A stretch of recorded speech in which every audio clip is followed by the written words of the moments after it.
جب میرے نبی اس دنیا میں تشریف لے کر آئے اس وقت مکہ کے شریف اور امیر گھرانوں کا دستور تھا جب ان کے نومولود بچے 8 دن کے ہو جاتے تو وہ انہیں دودھ پلانے والی ایسی خصوصی عورتوں کے حوالے کر دیا کرتی تھی جو صحراؤں میں رہتی۔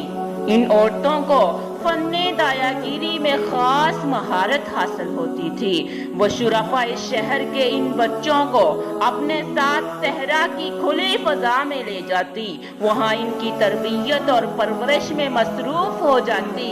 ان خدمات کا انہیں باضابطہ معاوضہ ملتا۔ بچوں کی پرورش کرنے والی یہ عورتیں اکثر مکہ میں آتی، اپنی پسند کے بچوں کو ڈھونڈتی، پھر جب یہ بچے تھوڑے بڑے ہو جاتے ان کو ان کے والدین کے حوالے کر کے معقول معاوضہ لے لیتی۔ اس زمانے میں اپنے بچوں کو اس طرح دیہاتوں میں بھیج دیا جاتا تھا۔ ایک تو ان کو بیماریاں نہیں لگتی تھی کیونکہ مکہ مکرمہ میں تجارت کی غرض سے مختلف ملکوں کے قافلوں کا گزر ہوتا رہتا تھا، تو وائرس ٹائپ بیماریاں بھی آتی رہتی تو لوگ چھوٹے بچوں کو وہاں رکھنے میں ذرا گھبراتے۔ ایک بات اور بھی تھی کہ وہاں باہر کے ملکوں کے قافلے آنے کی وجہ سے بچوں کی زبان اتنی چست نہیں ہوتی جیسی عربوں کی ہوتی، تو اس لیے دیہاتوں میں بھیج دیتے، ان کی زبان بھی اچھی ہو جاتی۔ چنانچہ حضور کی ولادت کے چند روز بعد کچھ دائیں بچوں کی تلاش میں قافلے کی صورت میں شہر میں داخل ہوئی۔ اس قافلے میں ایک بوڑھی عورت حلیمہ سعدیہ بھی شامل تھی۔ حلیمہ سعدیہ کی ڈاچی باقی ڈاچیوں کی بنسبت بہت کمزور تھی، اس لیے حلیمہ بار بار پیچھے رہ جاتی۔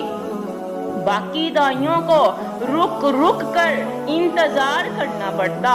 3 سے 4 دفعہ ایسے ہوا تو انہوں نے کہا، حلیمہ اگر تم اجازت دو تو ہم پہلے چلی جاتی ہیں، ہمارا سفر بھی لمبا ہو رہا ہے۔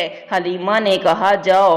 چنانچہ وہ عورتیں جو تھی ساری کی ساری مکہ مکرمہ میں آئی۔ انہوں نے مکہ کے جتنے نومولود بچے تھے سب کے سب گود میں لے لیے سوائے ایک بچے کے، اور وہ بچے حضور تھے۔ انہوں نے حضور کو اس لیے گود میں لینے سے انکار کر دیا کہ آپ یتیم ہیں، آپ کی بے سہارا والدہ کیسے بچے کی پرورش کا معاوضہ ادا کرے گی۔ حلیمہ سعدیہ فرماتی ہے کہ جب میں مکہ میں پہنچی مجھے اس بات کا علم ہوا تو میرے ذہن میں بھی یہی خیال آیا، پھر میں نے سوچا کہ میں جا کر بچے کو دیکھوں تو صحیح۔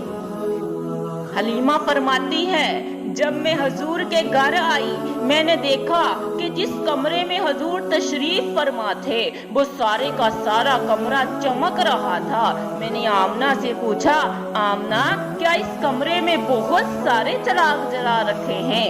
آمنہ نے جواب دیا، نہیں بلکہ یہ ساری روشنی تو میرے رخت جگر میرے پیارے بچے کے چہرہ انور کی ہے۔ حلیمہ فرماتی ہے کہ میں اندر گئی، حضور کو دیکھا، آپ سیدھے لیٹے ہوئے سو رہے تھے اور اپنی مبارک اور ننھی انگلیاں چوس رہے ہیں۔ میں نے آپ کا حسن و جمال دیکھا تو فریفتہ ہو گئی۔ نبی کی محبت میرے بال بال میں رچ گئی، پھر میں حضور کے سر مبارک کے پاس بیٹھ گئی۔ حضور کو اٹھا کر اپنے سینے سے لگانے کے لیے جیسے ہی میں نے ہاتھ بڑھایا تو حضور نے اپنی آنکھیں مبارک کھول دی، مجھے دیکھ کر مسکرانے لگے۔ اللہ اکبر۔ حلیمہ فرماتی ہیں کہ آپ کی مسکراہٹ اتنی پیاری تھی، میرے دل نے سوچا، حلیمہ اس کی ماں سے تجھے کچھ ملے یا نہ ملے، حلیمہ اگر تم اس بچے کو پالو گی تو اس کی مسکراہٹ تمہیں روز ملا کرے گی۔